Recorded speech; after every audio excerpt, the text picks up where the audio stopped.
नमस्कार. लग्नानंतर होईलच प्रेम ह्या मालिकेत आपण पाहत आहोत. वसुंधरा आत्याने सगळ्या घरच्यांना सांगितलं की ही खोटी प्रेग्नेंट आहे आणि ते आता नंदिनी सगळ्यांनी समोर सांगितलं आहे आणि मग रडत रडत तिच्या खोलीच्या दिशेने ती निघते. त्यावेळेला वसुंधरा आत्या थांबवते आणि पुन्हा एकदा सगळ्यांना म्हणू लागते की आता ह्या मुलीला सगळ्यांनी जा विचारा. हिने सगळ्यांशी एवढं मोठं खोटं बोललं, सगळ्यांच्या भावनांशी खेळलं आहे. तर आता इथे मानिनीला पण म्हणू लागते की बघ तुझ्या सुनाने मुलाने तुम्हाला कसं फसवलं, विचारीला जाब. आता इथे मानिनी हात उचलते थेट वसुंधरा आत्यावरती आणि आता आत्या शॉक. आता इथे रम्या येते आणि म्हणू लागते माझ्या आईने सत्य तेच तुम्हाला सगळ्यांना दाखवलं ना, का तिला मारलंस? तुम्हाला सत्य पचत नाही वाटतं? मागच्या वेळेला पण मी खोटं बोलली नाही, तेव्हा पण नंदिनीच खोटं बोलत होती, तरीही मामाने मलाच मारलं आणि आजही माझ्या आईला तू मारलंयस. तुम्हाला सगळ्यांना खोटं बोलायचं चालतं आणि आम्ही खरं सांगितलेलं चालत नाही का? इथे आता मानिनी म्हणू लागते की काय गरज होती सगळ्यांसमोर सत्य सांगायची? तुम्ही पण एक स्त्री आहात ना, तुम्हाला समजायला नको आहे का स्त्रीचं दुःख?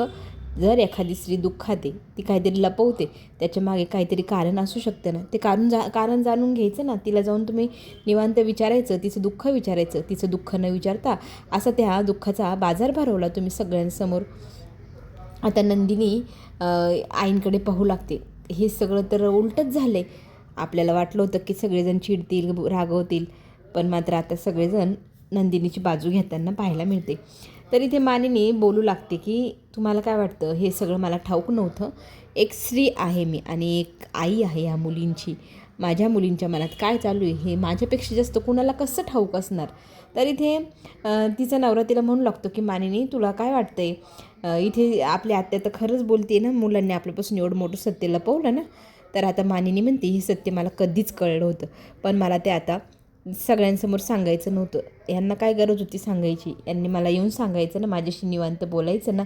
सगळ्यांसमोर बाजार भरवून ठेवला एवढा मोठा. आता हे सत्य तुला कधी आणि कसं कळलं हा प्रश्न पण सगळेजण विचारू लागतात. तर मानिनी सांगू लागते की मी एक आई आहे, माझ्या मुलांच्या मनात काय चाललं हे मी ओळखू नाही शकणार का? मला खूप चांगलं माहिती आहे नंदिनीची यात काहीही चूक नाही. नंदिनी कुठल्या दुःखात न जाते, तिच्या मनावर काय वेदना होत आहे, तिला काय वाटते, ह्या गोष्टीचा कोणीच विचार केला नाही.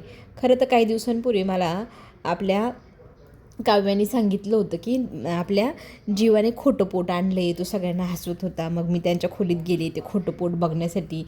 तर तो मला म्हणाला की तसं काही नाही, तेव्हा मस्करी सगळं लुटून लावलं. पण एक दिवस मी पाण्याची बॉटल घेऊन माझ्या रूमच्या दिशेने जात होते.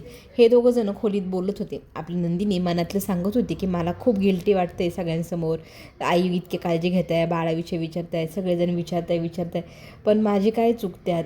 मी जर त्या रस्त्याने गेलेच नसते, जो रस्ता खराब आहे, मग मला हॉस्पिटलमध्ये जावंच लागलं नसतं, मी त्या दुसऱ्या बाळाचा जीव वाचवायला उठलेच नसते, तर माझं बाळ दुसऱ्या महिन्यातच दगावलं नसतं, मी माझ्या मिसकॅरेजचं कारण स्वतःच ठरली आहे.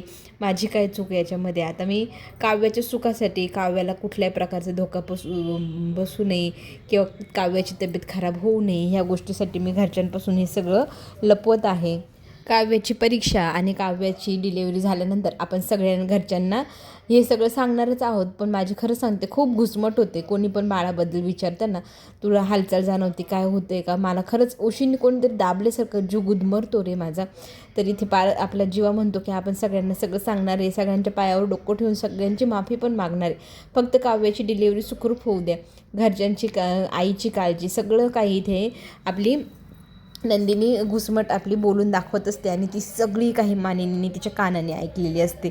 मानिनीने स्वतः ऐकलेलं आहे की आपली नंदिनी किती गिल्टी फील करते, किती रडते, तिला जीवा कसं समजवतो, ते सगळं दृश्य तिने पाहिलं.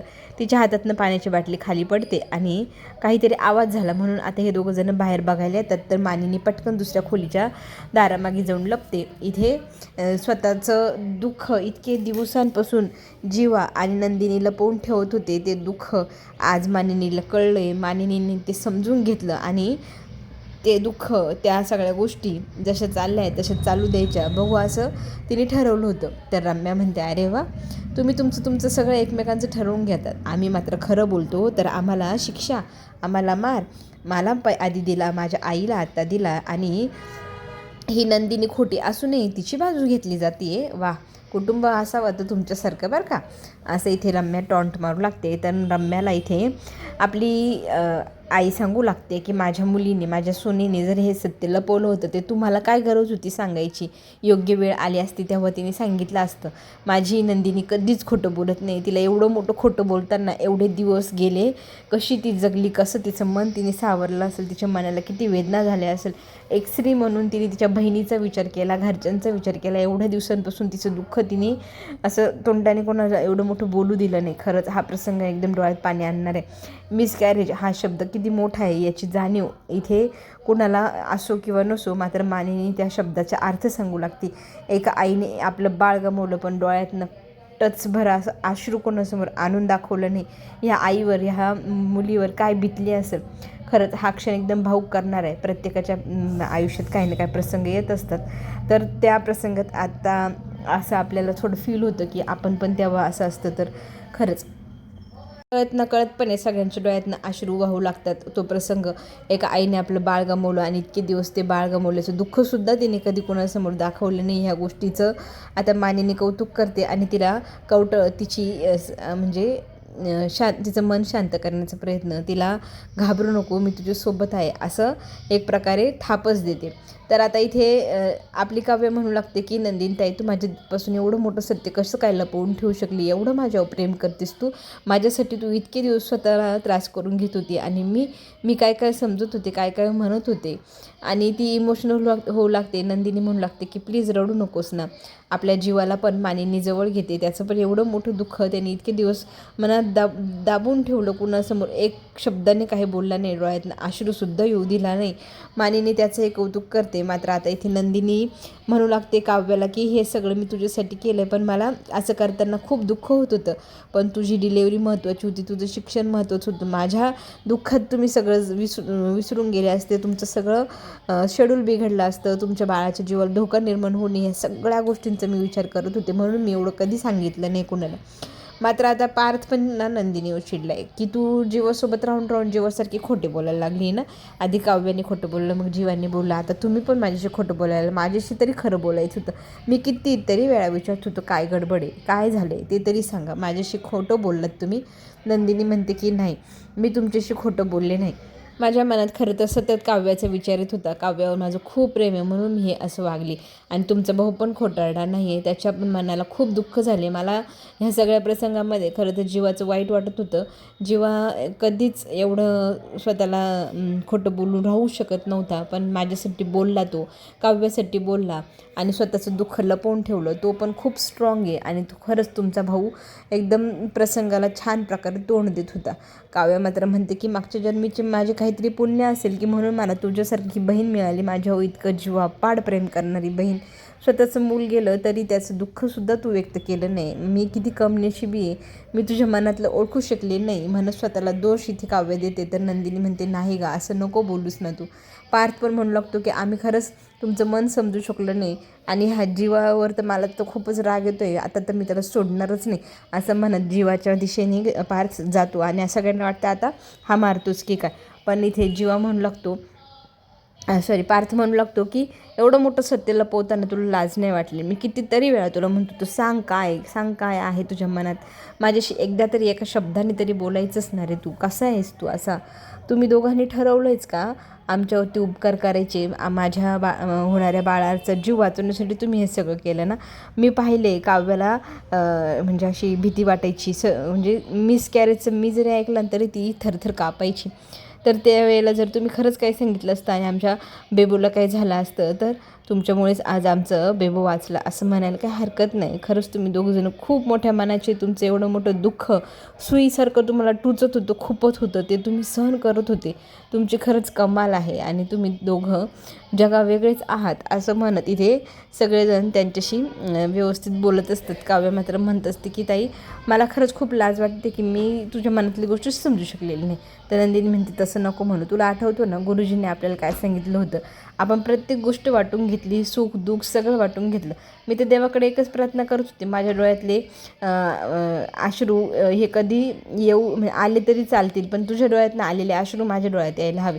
आणि माझ्या ओठावर कधी कुठल्याही क्षणाला जर हसू आलं ना, ते सुद्धा माझं नसावं, ते तुला मिळावं. माझ्या ओठांवरचं हसू तुला असावं, तुझ्या डोळ्यातले अश्रू माझ्याकडे असावे.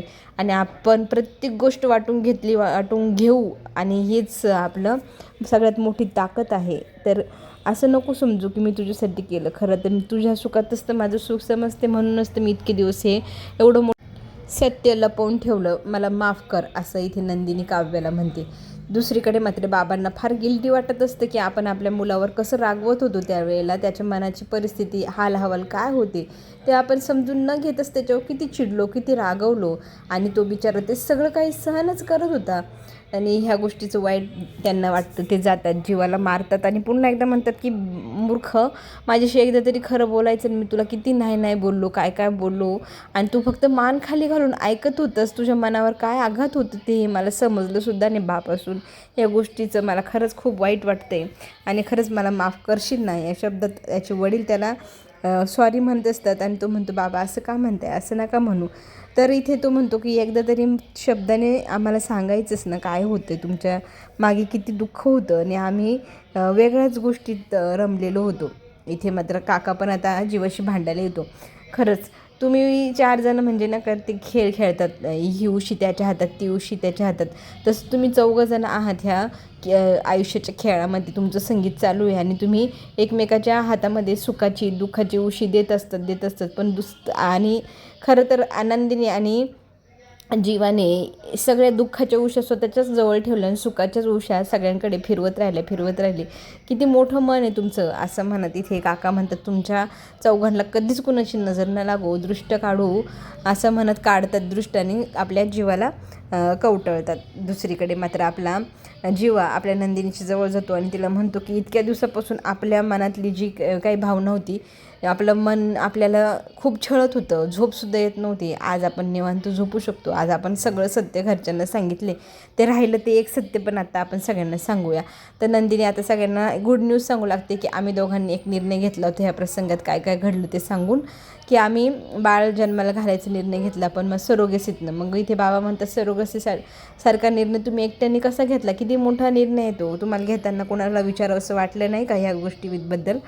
आणि सगळेजण चिडतात की हे असं का, आणि एवढं लवकर घाई काय होती तुम्हाला, थोडासुद्धा संयम नव्हता, सगळ्यांशी 2 शब्द 4 शब्द आधी बोलायचं तर खरी, आणि सरोगसीसाठी घरातली व्यक्ती लागते, तर तुम्ही कोणाला निवडले. तर काव्या तर प्रेग्नेंट होती, तर दुसरा ऑप्शन म्हणजे ना आर्या आहे, तर आर्याला निवडले. ही गोष्ट ज्यावेळेला घरच्या सगळ्यांना सांगितली जाते तर सगळेजण शॉक असतात, सगळ्यांना फार वाईट वाटतं, आर्यासारख्या व्यक्तीला का निवडावं यांनी. आणि आता हा जो काही निर्णय यांनी परस्पर घेतला आहे, ह्या निर्णयाच्या सगळेजण विरोधात जाताना आपण पाहू शकतो. आणि सगळ्यांचा हा विरोध आपल्या नंदिनी आणि जीवासमोरचं सगळ्यात मोठं आता आव्हान बनलेलं आहे, कारण सगळेजणांनी आर्याचं बाळ स्वीकारण्यासाठी नकारच दिला आहे. आर्यासारख्या व्यक्तीच्या वरती विश्वास ठेवणं म्हणजे मूर्खपणा आहे, आणि तिला तुम्ही सरोगसीसाठी निवडले, ही गोष्ट पण ज्यावेळेला घरच्यांना कळते त्यावेळेला घरचे सगळेजण चिडचिड करू लागतात. आता सगळ्यांची मनधरणी किंवा मन वळवणं कसं शक्य आहे. आर्या बाळाला घेऊन जर गेली तर तिच्या मागे जीवा जाणार, आणि जीवा आणि नंदिनीमध्ये एक प्रकारची फूट दरी निर्माण होऊ शकते, हे आता काव्याच्या लक्षात आलं आहे. आता हे जे काही संकट आहे, आर्या बाळाला घेऊन पळून जाऊ शकते, ह्या गोष्टीवरती काय पर्याय काव्य काढेल किंवा नंदिनी काढेल, हे आता आपल्याला पुढे शोधून काढायचं आहे. आणि ते सगळं पाहायला खरंच खूप मजा येणार आहे. चला तर मग आपण चॅनलला नक्की लाईक करा, सबस्क्राईब करायला विसरू नका, आणि नवनवीन व्हिडिओ तुमच्यापर्यंत येणारच. तर नक्की मला कमेंटमध्ये सांगा की आजची सिरियल कशी वाटते. आपण पुन्हा भेटूया. चला, चॅनलला सबस्क्राईब आणि लाईक करा. आत्ता घेऊ छोटीशी विश्रांती. धन्यवाद.